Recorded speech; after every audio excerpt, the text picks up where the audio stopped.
Hello guys and girls, how's it going? Screezilla here and I hope you're all well. And today I'm just going to do a little bit of a talk on something that I feel should possibly be in the game. And that's reliability for ground vehicles. Now, we have reliability issues in planes, and it's not mechanical issues, it's reliability issues because it's, when you get damaged, say your radiator gets damaged in a plane, you notice the performance drop. In a tank, however, you really don't see any difference. You might be about 1 or 2 kph or mph slower, but that's about it. The other thing is the fuel tanks. So let's just shoot this M60A2 just in the transmission section here at the back. So we take out the engine, the transmission, and the track. We also set it on fire, unfortunately. Now, realistically, the player would put that out. And then they would, have to repair the engine and transmission. And once it's repaired, it's fine. And everything's all hunky-dory. Everything's fine with it. Say you're in a Russian tank. Let's just shoot the side of this T-62 here. Side T1 out of the way. I'm going to say you're going to move. So we get a shot, we shoot right through the side here. We take out the fuel tanks and the driver. Now we take out 2 of the 4 fuel tanks. And again, I'm just going to put that fire out manually. It makes no difference to the tank. Nothing changes. The only thing is, they don't have those fuel tanks to use anymore. But fuel isn't an issue. Let's go long range shot on the AMX-13 just at the back. Engine, transmission, track and radiator. That's the shot I wanted to get. So we damage the radiator in a tank, it really makes no performance difference. You damage the fuel tanks in a tank, it makes no difference. You may set the tank on fire, but that's about all you're going to do. You have to repair the engine and transmission if it gets damaged, of course, but the radiator just does nothing. All the radiator does is stop shots. And you'll have had it so many times, I'm sure, where you've shot somebody in the back of the tank and they've not died because, the radiator has absorbed all the damage. This shot's gone straight through this tank, as you can see. So if we just have a little closer inspection here, it's a bit hard to see, of course, but that shot went in the back section here. If you can see the hole somewhere, just trying to spot the entrance hole. There it is. So the entrance hole is just, I'm just going to get this red marker of the tank, so just here, where I'm wiggling, you can just see it just above the track points, just below the turncable, sort of just below the section of the turncable. So you can just see the entrance point there. And then the exit point is somewhere on this side, and it's gone through and blown the track apart as well. So this shell has gone completely through this tank. And don't think we'll be able to see the exit wound. But you can see with the track that it's destroyed. So this guy would have a lengthy repair time, and honestly, you'd probably take him out because he'd be stuck in that position. With the transmission gone, the engine gone, be an easy enough kill. Now we shoot through the back again, and we take it out completely. So it's back on full health. Now this is very close range, so the shell's going to have some serious penetration values. But that's one of the problems in this testing range, they tend to be at very close ranges. Let's fire at a slight angle though.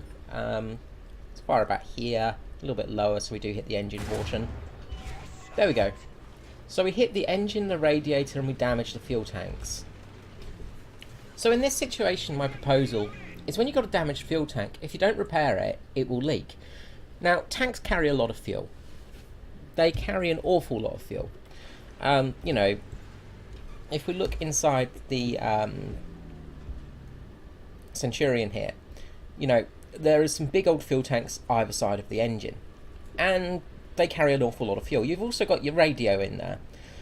You've got your radiators. You've got your transmission, and of course you've got your engine. Now, the big thing is if you hit the radio on a tank, it's probably going to be a very hard shot to pull off. It's on the other side, isn't it? But if you do hit the radio on a tank, it does nothing. It doesn't do anything. It sometimes just stops your shell. And that's effectively all it does. Okay, we damaged the radio. And we've broken the radio. There we go. So, we killed the radio in there. Pretty sure that was the radio inside there. So, it's an item in the tank that effectively does nothing. Yes, you use it to cool artillery, but when it's damaged or destroyed, it doesn't do anything. So, what's the point in having the model of it? You know, if you damage the radio, it effectively just slows the shell down and means you do less damage inside the tank. It's just an extra bit of armour. So my proposals are to actually have it do something. So, if a radio's damaged, you lose your minimap. You lose map markers, things like that. You lose all of that until it's repaired. If your cooling systems get damaged, so if you get shot in the engine and your radiator and things like that get destroyed, a bit overkill there. Probably going to go straight through this Leo as well, but oh well. There we go. We've destroyed a fuel tank, radiator and engine on the Leo there. So if your fuel tanks get destroyed, you actually have fuel on the tank. So you carry your full load of fuel, say, and you know, you could take less because it would make a bit of difference. You know, you could take half a tank or a full tank. Have the actual fuel tanks make a difference. If you've only got half a tank of fuel, then maybe one of those fuel tanks is empty, say. So in the case of Russian tanks, it may mean that a shell will just pass straight through it and do more damage because the fuel tank isn't stopping any of that inertia. It's not stopping any of that shell. So if we shoot down on this T-62, a little bit high, there we go, got the fuel tank, there we go, we've got the fuel tanks. But say, if there were no fuel tanks in there, then the shell would just pass straight through. But of course, if your fuel tank's empty, it also reduces the risk of fire. So it's a balance of, you know, you might lose your fuel tanks and then you're absolutely scuppered because you have no fuel. Now, most tanks have a reserve fuel tank as well. You know, like a tiny, in the, let's have a look around, let's see what we can find. Most tanks sort of generally would have a spare fuel tank on the back. You see it a lot on the old Russian tanks as they have the extra fuel kegs, you know, the fuel canisters, things like that. You know, you can just see on the back there's a couple of jerry cans, you know, so you would have some fuel to, say, get to a base to repair or, you know, get back to somewhere to refuel, but you have to refuel. Now, in the case of the E100s, you know, they pretty much just got two giant fuel tanks because they didn't expect to be penetrated. You know, in some tanks you don't have that option, but the majority of the time you, say, would have that option. Well, I was talking about it, and here on the Centurion, on the Centurion, sorry, we've got a jerry can on the back there, you know. Like, you do have that spare bit of fuel just to get you through in an emergency. But having actual damage systems and fuel systems being damaged causing problems, it would really make an interesting mode for tanks, because it would mean that tanks have to be a bit more careful. No longer can you afford to have your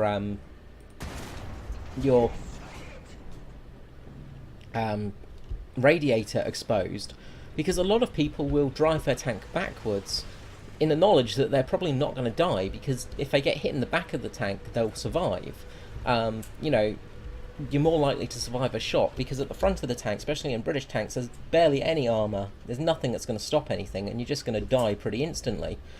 Russian tanks, of course, are a bit different, because they tend to have the fuel tanks up front, which generally don't ever catch fire. And this is not going to penetrate from the top, but we'll go from the bottom. You know, it's There we go, we managed to get an ammo explosion there, but we took out the fuel tanks as well. But generally, you know, when you hit a fuel tank or a radio or something, it's so frustrating because you do nothing. The KPZ-70, I think the fuel tank's that side, is it? Oh well, we went straight through it. Let's just revive him there. There we go. That's what I wanted to get. So you see how much the fuel tank eats it up, but there's no actual effect for losing fuel because you don't have fuel on your tank. It's infinite fuel. So having a system like that would really make a difference. Having the radiators as well, let's just hop back to the hangar here. So when a radiator dies, you know, guys have said, you know, if your radiator's damaged or broken, your tank goes slower, but I've never noticed this effect. You know, it might be a couple of miles per hour slower, but that's about it. You know, it really doesn't make much difference. Skip through all of this. So, looking on the Centurion here, we'll just go to the X-ray view. So as you see with the Centurion, you've got the radio, and the radio station is definitely included in the tanks that have them. You know, it is there, so it's something that can be damaged. And it has stopped shots in the past for me. I've had shots taken up by the radio. You've got your horizontal aiming and your vertical aiming. You've got your gun breech, you've got machine gun, and these are all items that can be damaged. The fuel tanks, and as you can see, there's only 2 fuel tanks. Now, generally these would be self-sealing fuel tanks. They're not just big metal casks. Well, they're big metal tanks with a usually with a Kevlar slash like a rubbery type part inside that shrinks as the fuel's used. So it basically self-seals, and also it stops the fuel vapors building up, so they don't catch fire very easily. And that's another reason why fuel tanks don't generally catch fire when you hit them, because especially if they're self-sealing or they're a bag form fuel tank, which generally the Russians would have, especially in later models.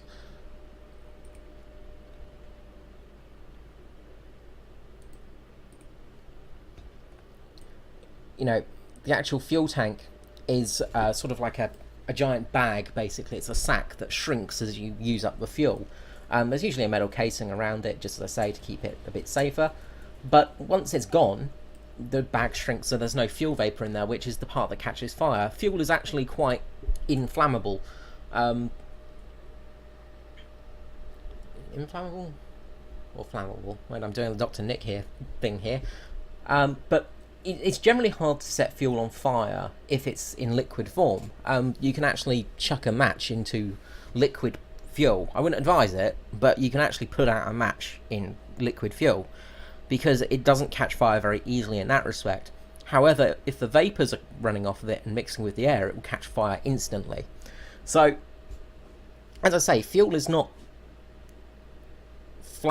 it's not highly flammable on its own, but once it's mixed with air and the vapors have come up, it's extremely flammable. So that's why you need the shrinking fuel tanks. But say you had to take a fuel value like you do in the airplanes.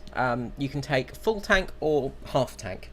If you take half a tank, then these back fuel tanks are empty. So, you know, maybe you could even have a choice to choose your fuel tanks. That might be a little bit too hard to fix, but, you know, if you go full fuel, then it's just front and back. If it's half fuel, you just get the front tanks filled up. You know, so I don't know how you'd fix that, but maybe you could have a sliding bar to indicate which tanks. When you run out of fuel, your tank doesn't work anymore. Now you can have reserve fuel if you've got like reserve fuel tanks, so which give you an extra 5 minutes of fuel, say, just so you can get home with that little bit of fuel remaining, you know, just so you can get to a base, so it's not completely harsh, you know. Means you know, because in a plane you can of course glide a little bit, so if you're running out of fuel you can get back to the airfield generally on a glide. In a tank you can't do that. So maybe, you know, a couple of jerry cans on the tanks, you know, just means that you can just get back a little bit easier. But your tanks need that item. It could be an upgrade unlock, you know, maybe remove parts and put fuel in there instead. Have parts as a standard feature. I wish. But, you know, instead of having parts, you have a reserve fuel, which would make life a little bit easier. You could also change crew skills a little bit because, you know, repairs would be more needed in battle, because, you know, if your radiator gets damaged, your tank's going to overheat relatively quickly. So if you don't repair the radiator, your engine will blow up. So, you know, you need to do that to repair it. Now, it doesn't mean you instantly have to repair the radiator, but it does mean that you need to find cover and repair it. Much like when you take some damage to the turret ring or things like that, or the secondary machine guns, or even your cannon barrel. You know, you can still use it sometimes, but there's a risk it will stop working. The engine, of course. You know, you'll all have those shots where you turn the engine like red or yellow, and that does slow the tank down a bit, but that's all it does. You know, the tank could drive for days. You could just keep driving the tank until the end of the battle without any problem. When it goes to red, maybe, then the reliability, there's a chance that it's going to break down, you know, if you keep pushing. Same with the transmission. It just means you have to repair it. You know, you can't just leave it there. You do need to repair it quite soon, but you can still keep moving with it. Something like that could really change ground forces and make it a much more interesting system. It would also take back some of that frustration of hitting a fuel tank or hitting a radio station, and, you know, not having any damage from it. The other thing it would do as well is it would mean that some vehicles without radios, you know, don't get artillery strikes, and that could be a fair system as well, because if you don't have a radio, it's going to be very hard to call artillery. A lot of tanks, sort of early tanks, didn't have radios on them. We look at the BM13N here, and it doesn't appear to have a radio, but you could say that the officer would have a hand radio with him. You know, so there is chance of that and things like that too. You could also have, for wheeled vehicles, a better damage model as well. That's something else that I have been screaming about for years. So with ground vehicles, with, you know, wheeled vehicles at the moment, if you hit them in this back transmission section here, the whole transmission goes out. It should be individual sections. They should have individual damage models. If you lose one, you could still keep going technically. It does bugger up the vehicle, but it doesn't help. But the other thing is the wheels. You know, you can damage a tank's wheels. You can damage the tank's drive wheel and stuff like that. Again, that's something that should be something that has to be repaired. If you blow out one of the tank's drive wheels, or I've forgotten the name of it at the moment, my brain's gone dead for a second, but just any of the track wheels, especially the front or the back, if you damage these two, the tank is dead in the water. If you damage these ones, the tank will be okay, but again, it will reduce performance. So again, it needs to be repaired relatively soon. Bogey wheels, that's the word I'm looking for. So having that system in there, a little bit more damage, again, would mean you could actually say you come up against a King Tiger and you're driving a T-34 with a... Well, you're driving this T-34. You may have issues penetrating it. So what you could do is take out the drive wheel. If you take out, say, the right-hand side drive wheel, the transmission drive wheel, then the tank can only move with the left-hand side one. The tank would still be able to move forwards, not very well, but it would still be able to move forwards, but at a reduced pace, and it wouldn't be able to turn as easily. It would be a harder vehicle to move. Much like when you get a wing blown off or your flaps blown off in a plane. You would have to actually counteract some of the damage to get it to a safe spot. You could effectively immobilise the Tiger without having to track it. Now, of course, you could still turn its turret and shoot you and all that stuff. But if you damage the transmission wheels and stuff like that, you could also, say, damage these wheels, and we've got mechanics for the vehicles to tilt now, with the hydropneumatic suspension. If you blow out all of these wheels, the tank could, say, tilt to the right-hand side. If you blow out all the suspension, or at least three of the... How many got? 1, 2, 3, 4, 5. So 3 of those. If you blow out 3 of those, the suspension's going to drop quite a lot. The tank will be at an angle. It will be much lower. So the gun would have to have much higher much higher what's the word I'm looking for? Another word for the other one, not depression. Vertical, vertical clearance. So it would need to be able to rise quite high, because of course the tank would be at an odd angle. So it's a tactic you could use to actually cause the tank problems. You know, just more advanced damage mechanics would really make a difference. Anyway, this video is going on. I'm going to stop rambling. Let me know in the comments below what you think about this idea. Do you think it would work? Do you think Gaijin would actually implement it? Do you think it's too much? Let me know below, and I will see you next time.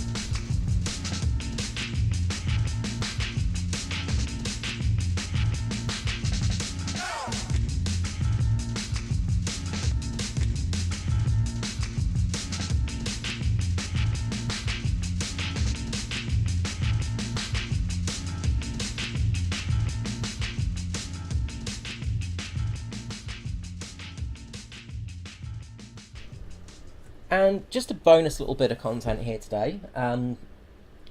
You may have noticed that there's not as many videos coming out of War Thunder from me of late. That's mainly because I'm just bored. I'm having a really hard time. I'm not enjoying the game at the moment. A lot of these mechanics cause me headaches. You know, ground forces are just really, really bad at the moment. Top tier is almost... it's not really fun to play at the moment. If you play... I was trying to grind the Tiger the other day, because I wanted to do some videos on the Tigers. And I thought, oh well, I'll see if I can grind out the King Tiger. And after 4 games, I'd made about 4,000 research points with a premium account and running a booster. You know, it was really, really bad, because just you get annihilated by the French. Just there's no point in playing. You know, you just get absolutely annihilated. The Tiger's armor is absolutely null and void nowadays, and it seems you get up tiered to 6.7 every single game as well. I didn't get one down tier in, I think it was 5 or 6 games. I didn't get one single down tier. And that's very frustrating when you're playing, because you're sort of just praying for that down tier and you never ever get it. And, you know, it just really, really kills you. You just get so frustrated and fed up with it. So, I played a little bit of air, played in my bombers, and got shouted at by a few people for wasting spots, and just was like, no, bollocks to this. I'm going to go play IL-2 again. So... yeah, I've been playing a lot of IL-2 and those sort of games, just because I've had enough of this for a little bit of time. I'm still playing World of Warships quite a lot. I still log in every day on this game. I still have the odd game, but it's just it's been really, really bad lately. The lack of game modes also affects me. You know, it's just the same thing every single day. You know, capture A, capture C, capture B. It's just very stale. They need to do something to improve things like that. The enduring conflict changes are really interesting. Hopefully they'll have a realistic battle enduring conflict soon, so we can see how that works out. Anyway, I will catch you next time. Thanks for listening to this last bit, and have a lovely day. This is Scree out. Bye bye.